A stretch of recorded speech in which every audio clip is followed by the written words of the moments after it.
Good evening, everybody, and welcome to the Season 23 Championship Pregame Show. I am Mike Daggs. He is Gerald Smith. We are the Matt Wilson Kickoff Show crew, and we're here to get the championship game going for everybody tonight. Yeah, I guess we are. It's one of the most exciting times in the SFL season. We're capping it off right here with the championship that you are proudly participating in, my friend. You know, normally we'd even talked about wearing suits for the championship game pregame show. You're still wearing some nice drip, though. I see you got yeah, I got going. that drip, drizzle, drizzle. I had to go with some Aztec screen tonight, though, baby. The Mexico City Aztecs back in the championship game for the first time since season 9 when they won it over the Chicago Wildcats, and Canton back in the championship game.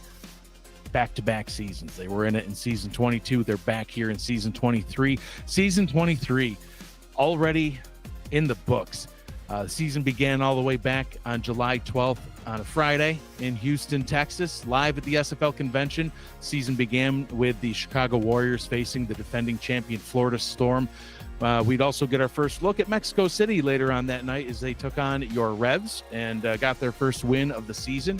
You fast forward to Sunday afternoon, Canton would end up taking to the field for the first time in season 23, first time since losing that season 22 championship, and they went down to Baltimore to take on the first challenge of the season, and they started with a loss in overtime. The question was, after those back-to-back losses, would they ever regain their form from season 22 when they went 12-0? I tell you what, and boy, they got themselves now back to it, getting themselves to, a 10-2 season, and here they are, find themselves back to the championship. And so the season began. 160 games in the books, one remains, as tonight the SFL's 23rd season concludes with the championship game between the Mexico City Aztecs and the Canton Classics. So, Gerald, let's talk about what got us to this point. Canton, like we talked about, would they regain that season 22 form?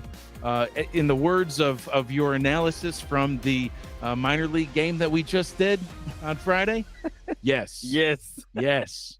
They would regain their winning ways. They would win after that opening week loss. They would win their next 8 before losing to week 12 in Nashville, but they would win the next 4 after that, including the semifinal, by no less than 2 scores each. Just a dominating season by Canton. And they done it similar to what they did the previous season before, right? Their defense was extremely dominant. The offense, they ran the ball really heavy, right? And they only passed kind of when they needed to, but that's what got them there, right? So they have been dancing with the girl that brought them right to their championship last season.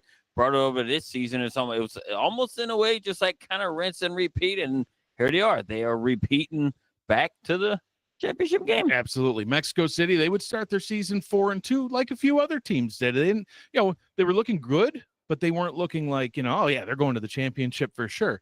But they would lose, those 2 losses they had. It was by 4 points to Arizona and by 3 points to this Canton team that they're facing tonight. This was back in week 7. However, they have not lost since that 3-point loss to Canton, and most of their wins were by 2 scores or more, except for a 1-point victory over Houston. Shout out to Devon Simeon for giving me a little bit of a scare that night. Yeah, look, I saw from the first week going on, right? Everybody had those first week jitters, right? When you guys actually beat us and stuff like that, when we had those wonderful shirts happen at our fans that we passed out before the game started. Great shirts that we wore, by the way. Still wore them during the season. Anyway, the way you guys had played, I seen the progression going on, how you guys went. I'm like, hey, they might have something. Guess what they did? They took that. You guys took it and actually capitalized on it and built on top of it and became a pretty elite team. Got a lot of people in the chat with us tonight. Appreciate everybody being here for the show and getting ready for the championship game. We've got Cliff Allen, Dondes Telecarne, who was quoting your yes analysis.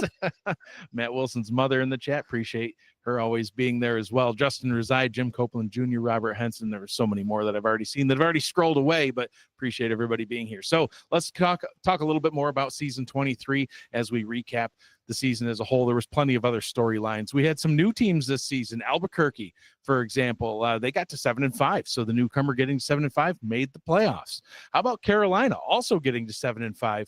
They've been in the league as a franchise all 23 seasons, and this is only the third time that they've been able to get that winning record. That's not a shot at Carolina. It's a kudos to Carolina. They're a team that they got to 7-5. This ain't going to be the last time they have a winning record. No, and it's like my team, right? My team has come and has gone, and we've had more winning seasons than Carolina has had. But kudos to them, right? They're finally starting to build on something and get themselves in a situation where they can build upon season after season instead of just kind of just laying down after each season. Carolina in the East Division, and how about that East Division? I mean, making it almost every single team making it to the playoffs. Only Nashville, another one of the newcomers, very narrowly missed out at 6-6, at the hands of the Aztecs, who beat them back in the last week of the regular season. You did call it. Yeah, they were on our Contenders and Pretenders segment. They were 5-2. You called them a pretender. They only won one more game. Ironically, the one game that they won against Canton, who's in the championship. Believe it or not. Who knows? Sometimes the ball bounces funny directions. It's oblong after all. Sure is.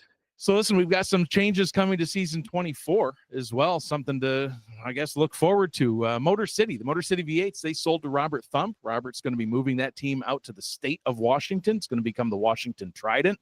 Looking forward to that. Queen City just unveiled a revamped logo and some new ownership. They've got Chad Stinson and Tom Welsh taking on the ownership team out there in Buffalo.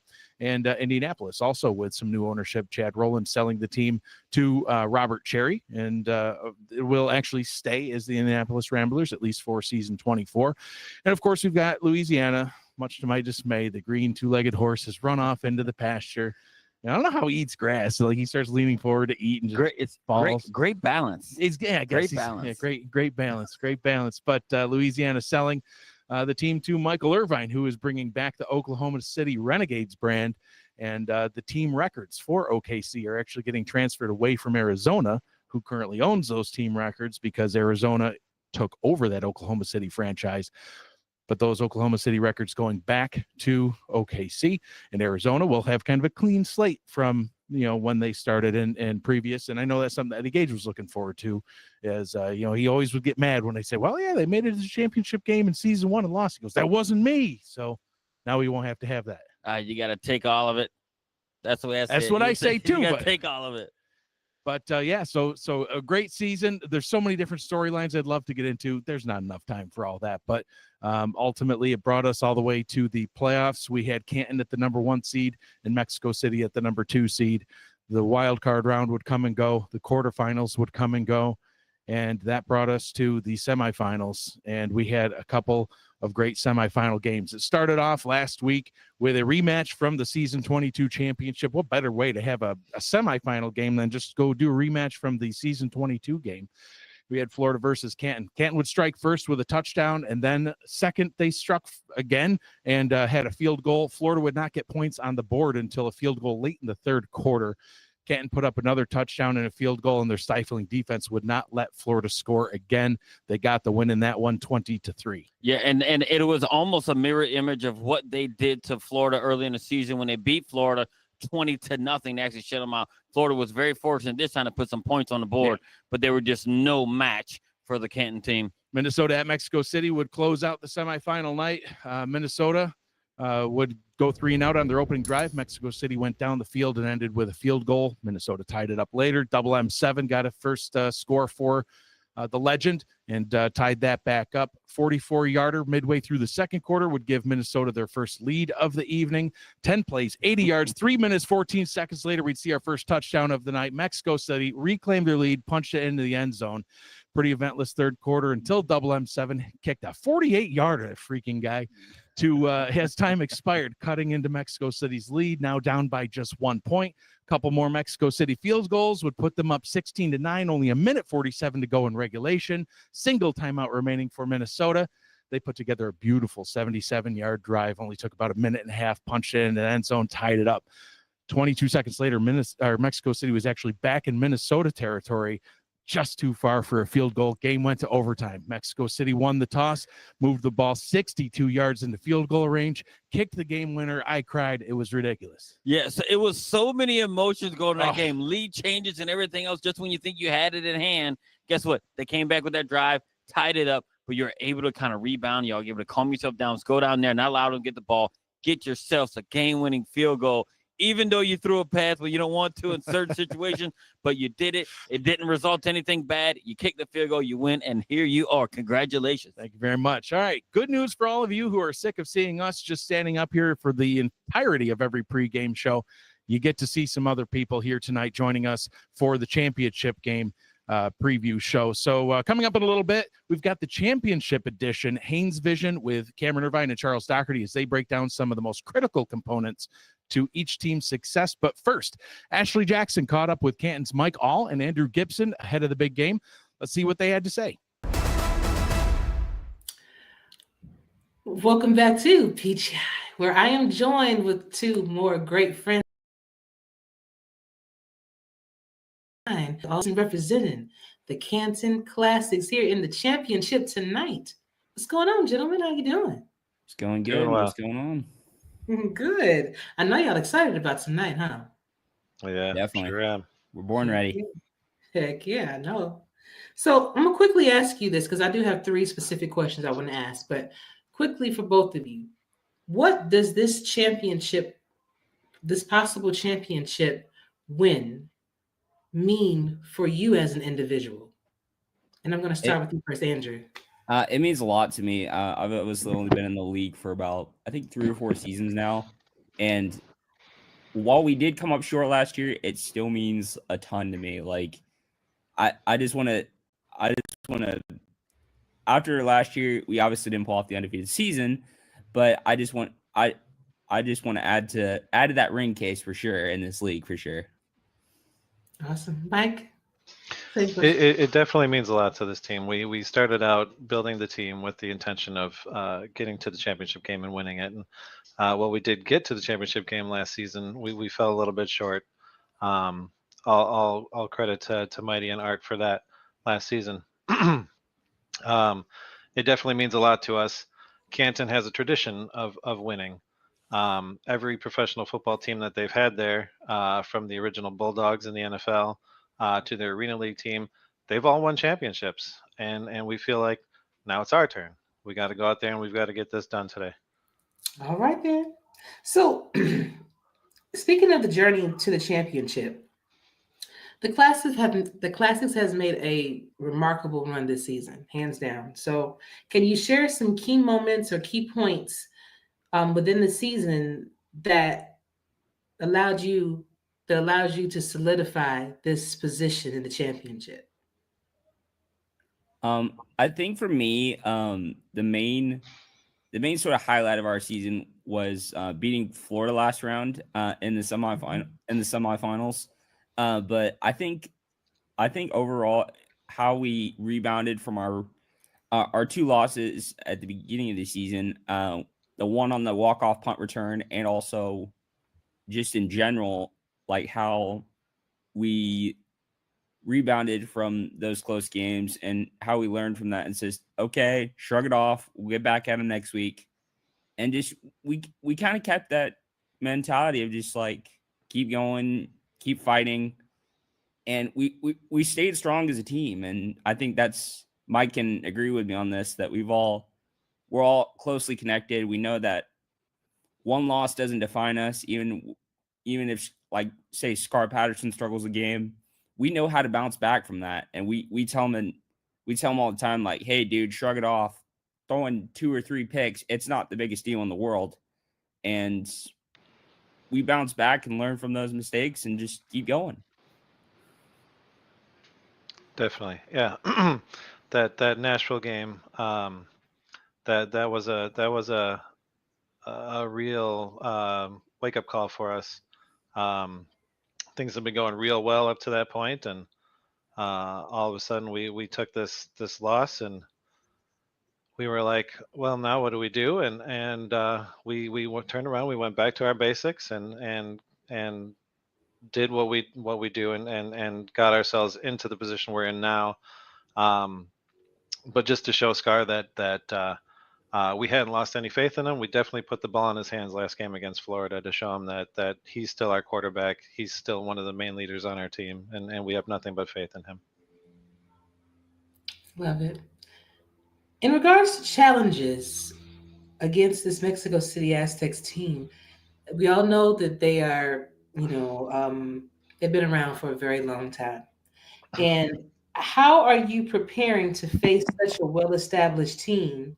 And what aspects of their gameplay do you feel would be your biggest challenge to overcome? I think our biggest challenge is going to be defensively. They've got a strong passing game. They've got a strong run game. So I think our defense has to be kind of locked in just to slow that down, as they have been throughout the season.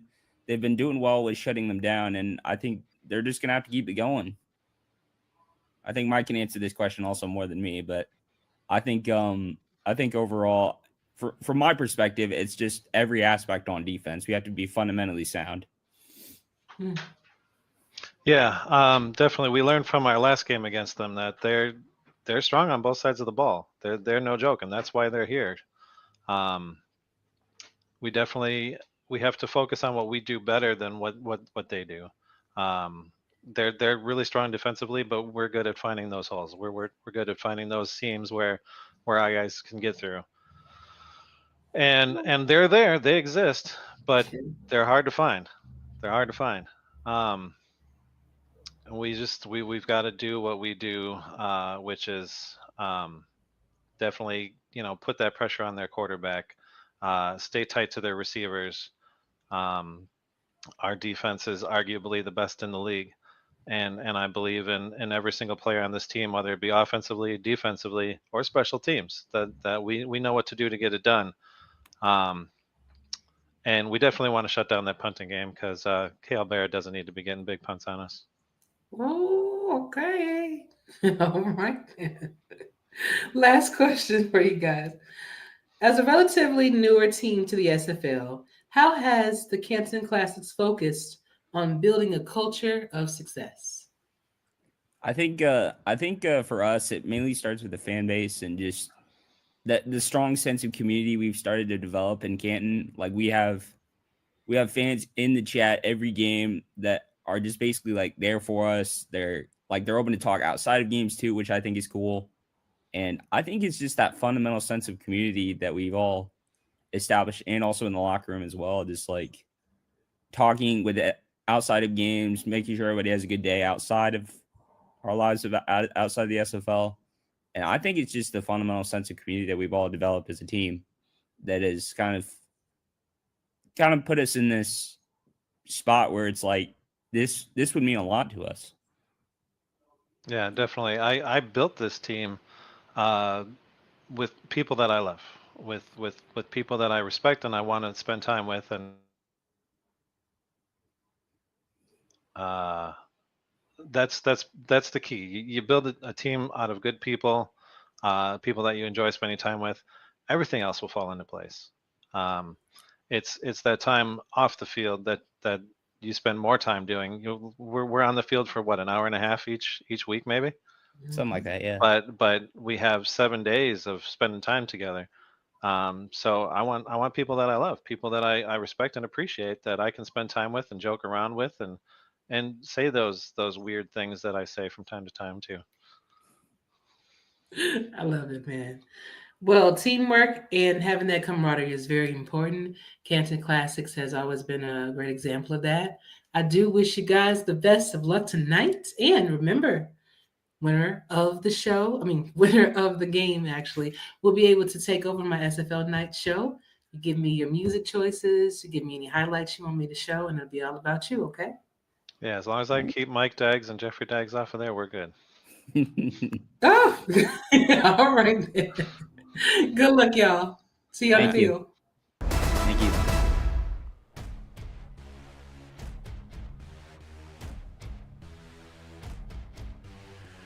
All right, now it is time for Haynes Vision with Charles Doherty and Cameron Irvine. A little behind the scenes as Mike and Gerald wait for us to throw it back to them, but we're not done just yet. We've got to break down these two teams, Mexico City and Canton. Charles, it's going to be one heck of a game tonight as we get a look at Jordan Sipe, who they've had to lean on a little bit more in the postseason, and he has delivered.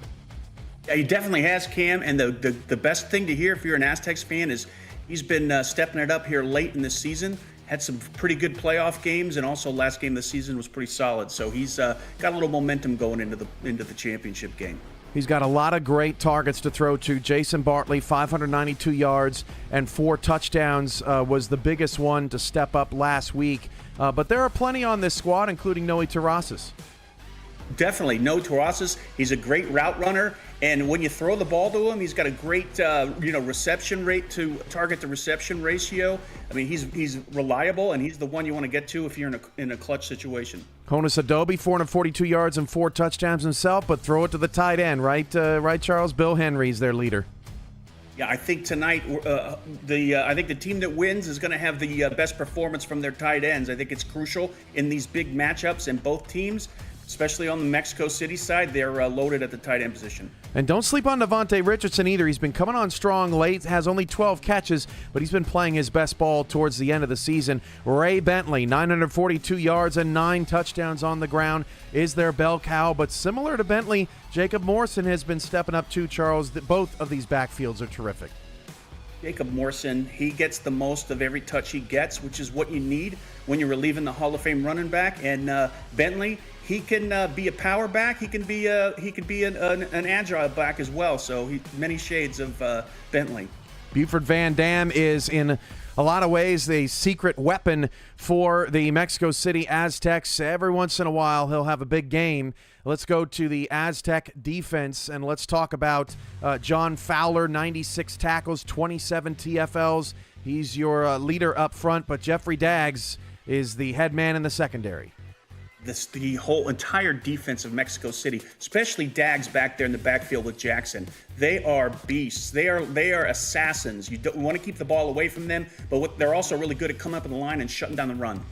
Max Jackson does it all. Dan Tritz, 11 tackles for loss, 6 sacks. He will wreck a game if you allow him to, and that's a look at Mexico City's defense. All right, now let's take a look at the Canton Classics.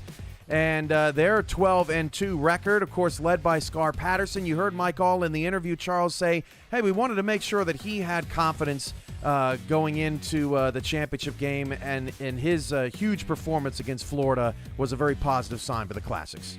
Yeah, really great game to have going into the championship game. And not only does Scar have a cool name, but he's also cool under pressure. If it's normally a running team for Canton, but if they need to pass, he's got the chops to do it. He really is. Al Dillapre Sr. is his top weapon. Probably a very underrated player across the SFL ranks because everybody thinks of Canton as a running team. But he's got nearly 700 yards of receiving yards and 3 touchdowns this season. He pairs with a number of talented weapons, including Talon Steele.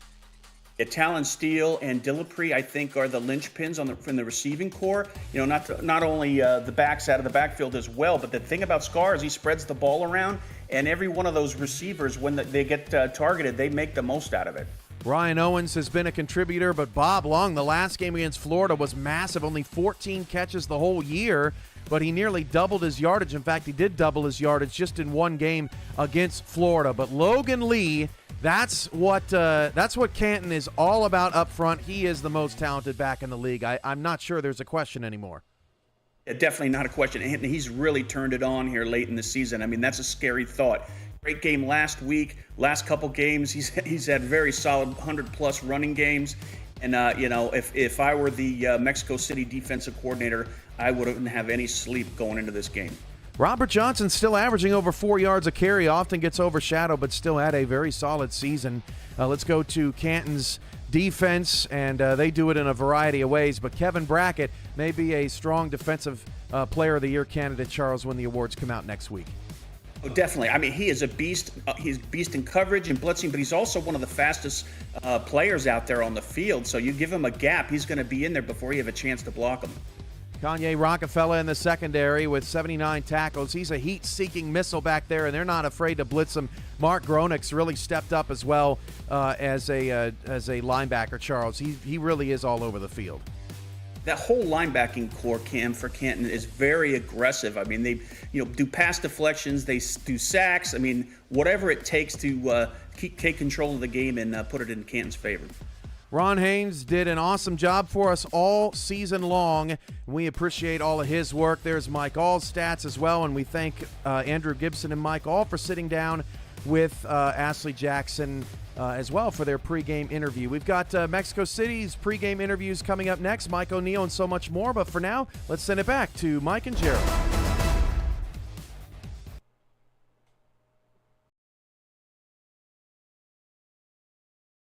Sneak peek in there I saw while I was wandering around the studio looking someone for was snacks. pacing while I was getting some refreshments. All right, let's break down tonight's game. This is the big one. It's coming up in just a few minutes time. Mexico City and the Canton Classics. They've played twice before in SFL history, back in season 20 with a Mexico City win, and then earlier on this season with a 3-point win by Canton.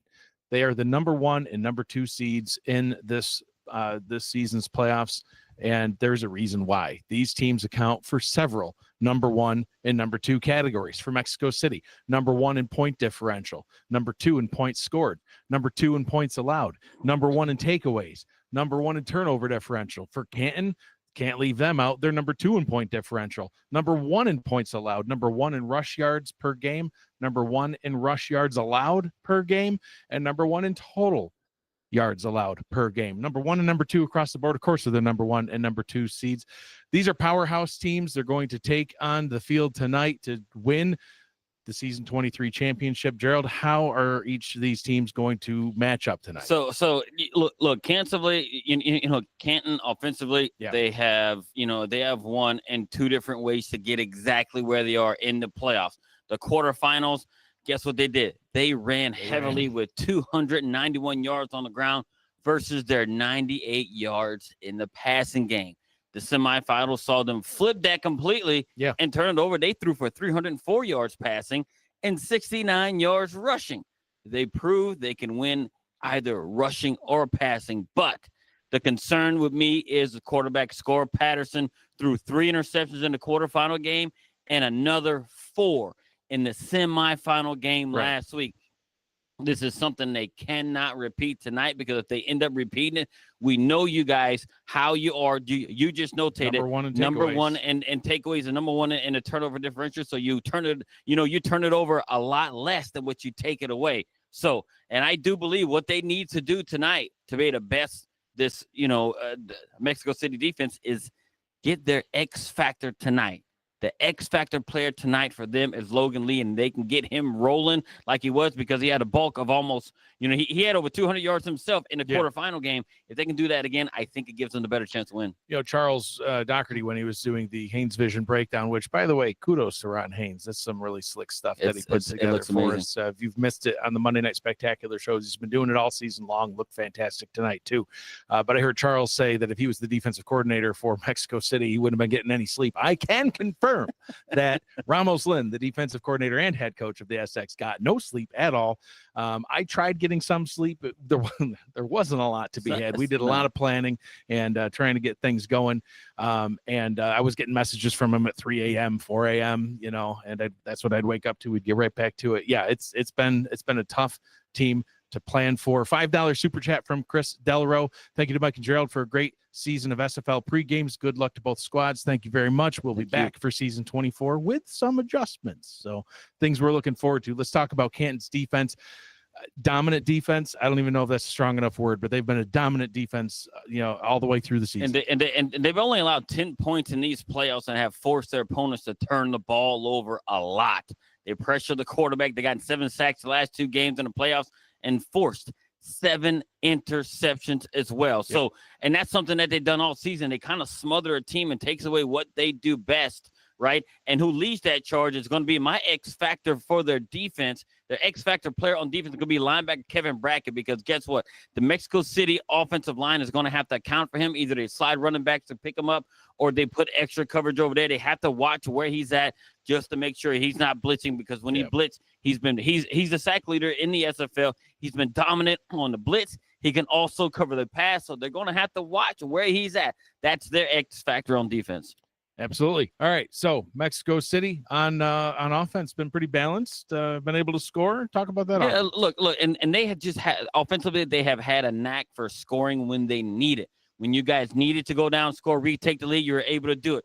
both in the quarterfinals and semifinals. They came down to the wire with the semifinal game, as we know, being won in overtime. Yep. Look, the run game will be extremely important to getting the offense rolling, in my opinion, right? So if you can get, you got Morrison and you have Ray Bentley, right? And you have a fullback that a lot of people don't see sometimes or another, right? So look, and that's what they have to get going. Quarterback Jordan Sipe, he has thrown 5 interceptions in the playoffs. Yep. Most of them was last week and what you had, but it was a really, really tough defense as well. But they cannot put the game on his shoulders and have him carry the offense solely. So what I think this team needs to do is and I've seen them be successful in doing this, is their X factor player is their tight end, Bill Henry. When he gets involved and gets 2 to 5 catches, this offense gets dangerously good.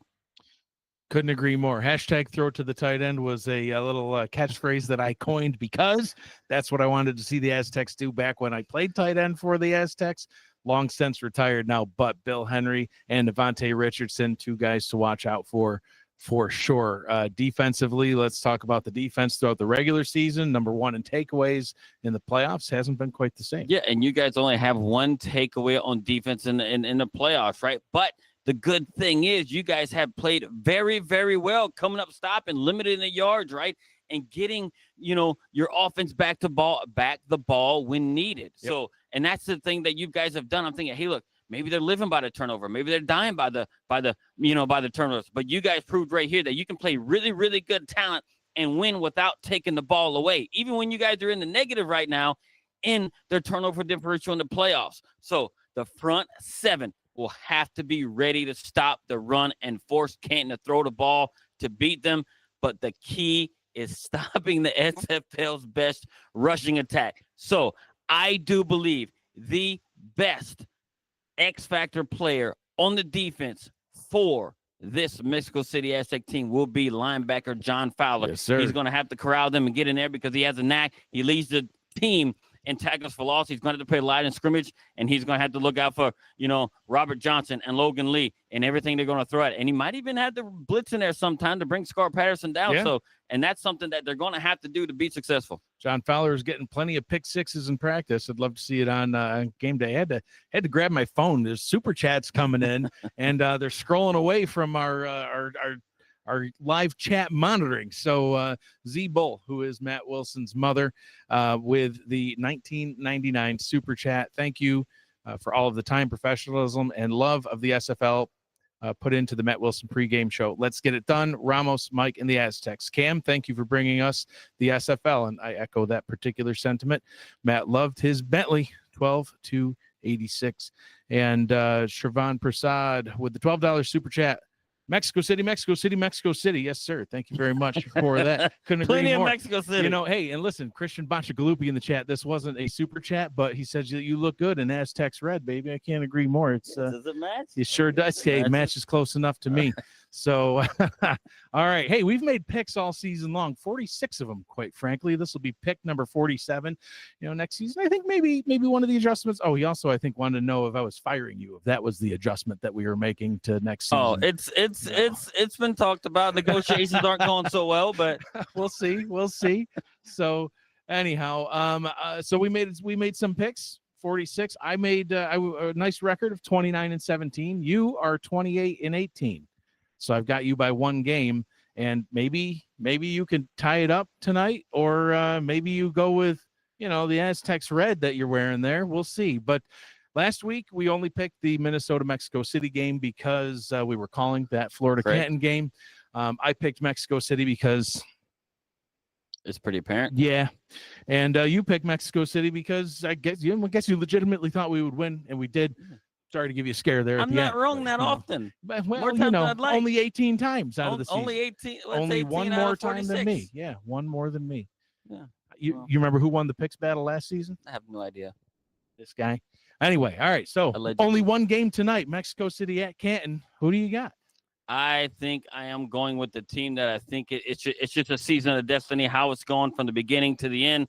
And here, I think Mexico City goes in here and they take it because I do think it's something that they just have going on. They have what it takes to win. They grinded out wins. They didn't blow anybody out. They didn't say they didn't blow anybody out. You blew quite a few people Yeah. out. But when those tight games and everything else, it was still real tight. You had a chance to win the game, and I do think you guys win this game in another field goal to end the game right here. You got that Mexico part City right. takes Yeah. it. You got that part right last week. You said we win by 3. We won by 3. Listen, all the respect in the world to Canton. They're the most difficult team we have scouted against all season long by far. That being said, Viva Los Aztecas, baby. Mexico City is going to get that win. So coming up, we've got Mike O'Neill, who's going to contribute his what to watch for both Mexico City and Canton. But first, back to Ashley Jackson. She spoke with Mexico City's John Fowler and Cale Barrett ahead of the big game. See what they had to say. Welcome back to PGI, where I am joined with 2 prominent, fantastic members of the Mexico City Aztecs, true warriors this season. I have Mr. John Fowler and Mr. K.L. Burnett on the show with me this evening. What's going on, gentlemen? I know you have to be excited about this matchup. No, I'm super excited. It's going to be 2 great teams going at it, honestly. We wanted our rematch since the very first game we had against Canton, losing 3 points in the very week 1 or 2, and we got our rematch. It's going to be a good one. Indeed. Okay. What about you, KL? Well, hi everyone. I am pretty excited too. We have some revenge trying to accomplish. We need to improve our game from week 1, and I am really excited to be back at an SFL championship after the first one when I played as a wide receiver. So I'm pretty happy about it. You've been in the league basically since season 6, KL, and you've been in the league since season 13, John. So I want to know, and you know that the Aztecs has a very strong history. So how has this team's journey been for you this season? If you can just go a little bit into that. And I'll start with you first, KL, on this. Well, we had I guess this season was magical in some ways. I have been on the Gorillas first and then the Aztecs a lot of seasons. I played, I don't know, maybe 10 to 12 seasons with my 2 players. And this season was something really special. I can't remember a better season. We have a very bad season, last season or the another one, I can't remember right now. And we bounced all the way to the championship game. That is unbelievable. Well, it's been a long ride for me, at least. I didn't make the Aztec team until season 19, but I was out in the Portland before that. I haven't made the championship game or playoffs since been on team, but with the Aztecs I have, and it's very accomplishing ride, I should say. Yeah, I missed the last season, but I'm glad it came back. I have a feeling that this championship win, if you guys should pull it off, would mean something so much deeper than just being able to say you got a ring, especially in regards to Matt Wilson. And I want to know from you guys, how important is this moment in this, especially keeping Matt in mind. I'll start with you first, John, on this. Well, it's very important, honestly. Been in the league, how long have I had? I didn't get a chance to know Matt Wilson. Came in that season, I think 18 or 19. I can't quite remember which one, but I remember playing a couple games with him. Like, he was big talk in the broadcasting world and around the league, and I finally got a chance to be on a team with him, play with him. And then to have him go out the way he did, it's sad for not just as me as a player, but for like the broadcasting team, the league, it hit everyone hard. And honestly, to come out the way we are now and the way we're playing now, it's a statement not just for ourselves, but for Matt Wilson's honor as well. We're coming out strong for him and ourselves, but mainly send a statement to the league for Matt Wilson. Okay, must say Matt Wilson is maybe barring than Joey Ramos is maybe the most important aspect ever. Is a crucial part not only for the franchise but the league itself. As a team member, as a quarterback, as an offensive mind, as he was last season he played. He was an Aztec from head to toe. He was one of our leaders, and I was out of the league, and then Joey told me he had died, and I came back to present my respects in the forum, and then I thought he made me come out. I don't know how, I don't know why, because for me it's an effort to play in this league. It's not easy from me. For me, it's not easy, and the example set by Matt was the thing that made me come back here, and I wanted to win it because of him, for him, because he made me a champion some seasons ago, and I want to give that championship win for him.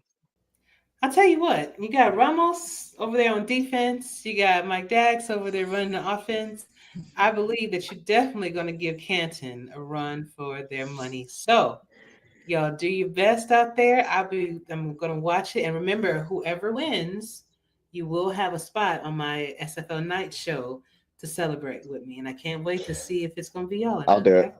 I'll do it. I'll do it. If we win, I'll take that spot. I'll bring Mike with me.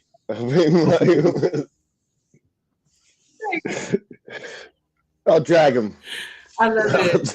And thank you both for joining me. Thank you for hanging out with us, KL, all the way from Argentina, man. I really appreciate that, brother. Así es. Muchas gracias a todos. Gracias por escucharme y entenderme, que por ahí el inglés me sale bien, pero no tanto. No, I was saying in Spanish that given the English isn't my mother tongue, sometimes it's very hard for me to express myself. Okay. I love it. Getting to people to understand me is sometimes hard because I'm self-trained in English, and I sometimes miss the word or miss the emotion that I have to try to transmit. But thank you again to you both. What is going on, SFL? Mike O'Neill here. Welcome to my championship game preview. We've got Mexico City, we've got Canton, one high power offense, one high power defense. Let's break down what both of these teams do well here. All right, we're going to start here with Mexico City's offense. They've been known for their offense. Watch this play right here. Big man, number 87, Devontae Richardson coming in motion. All right, and we're going to stop the play right here because what I want you to pay attention to is the fact of who is lined up across from him. We're going to pause it right here. Number 52, Stephen Black, outside linebacker. That's a one-on-one situation Mexico City loves to get, and they were eating with those types of situations in this matchup. All right, next up right here, watch the same personnel grouping, right? Watch the slot. This is no Terrazas right here. What they're going to do is they're going to run him on a wheel route, and they're using a scissors concept to create the separation. And look at the throw from Jordan Sipe upfield. One of the best throws you'll see. Unbelievable job by No Terrazas right there. Again, Mexico City getting one-on-one matchups. That's something they're going to have to do against Canton. We talked about Devontae Richardson. We talked about No Terrazas. How about Jason Bartley at the top of the screen? Look what's going on here. Minnesota's pressing their corner, but they're going to blitz the corner and freeze it right here. Number 47 taking over coverage is now out of position. That's Meerkat, and creates a huge play for Jason Bartley, and this is something that they're going to see against Canton. Canton likes to dial up pressure. All right, we've talked about the heavyweight offense. Now let's talk about the heavyweight defense. Canton finished this season number 1 in the league at fewest yards allowed in the SFL. Pretty incredible. Let's look at what they're doing and see what kind of success they can have against Mexico City in this explosive offense.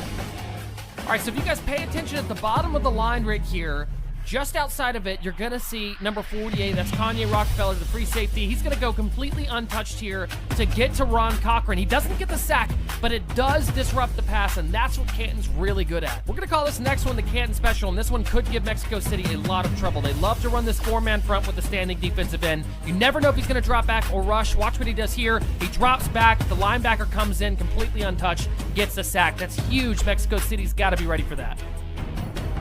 Another thing Canton loves to do is this zone blitz, all right? I want you to watch the defensive end, the standing defensive end, and the outside linebacker right behind him. They're both going to blitz. Ron Cochran thinks he's got a wide open lane because they're both blitzing.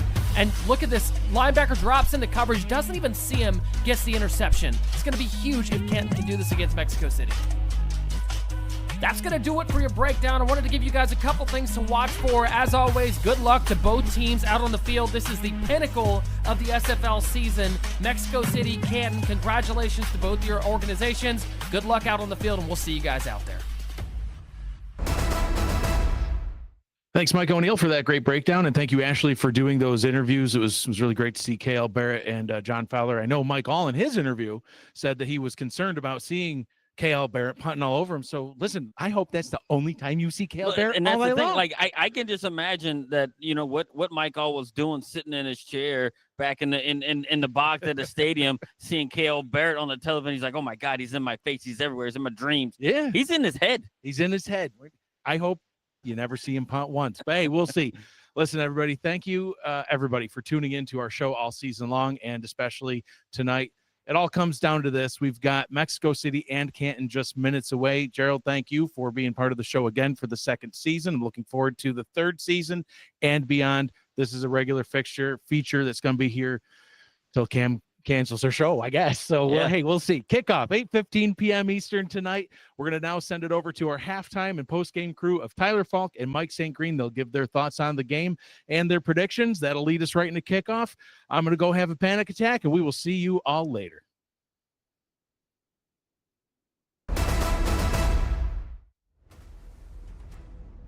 Hello, folks. I'm Tyler Falk. Thank you, Mike. Thank you, Gerald, for that wonderful breakdown. Thank you to everybody that's been on here. Ashley, Mike O'Neill, and Ron Haynes, and everybody doing a great job. We are just 12 minutes from the kickoff of the 23rd SFL Championship game, and there's no Chris Curtis, no albino with me. It's a longtime favorite. It's Mike St. Green joining me here for pre, half, and post game. Mike, good to have you back. Welcome to the show. Hey, great to be here, Tyler. Great to be here for the culmination of season 23 with obviously the two best teams that played out during the season and the playoffs, Mexico City and Canton. We're gonna have a great matchup tonight. And both these two teams finishing 10-2. Mexico City for the first time since they were the Santa Fe Gorillas all the way back in season 7.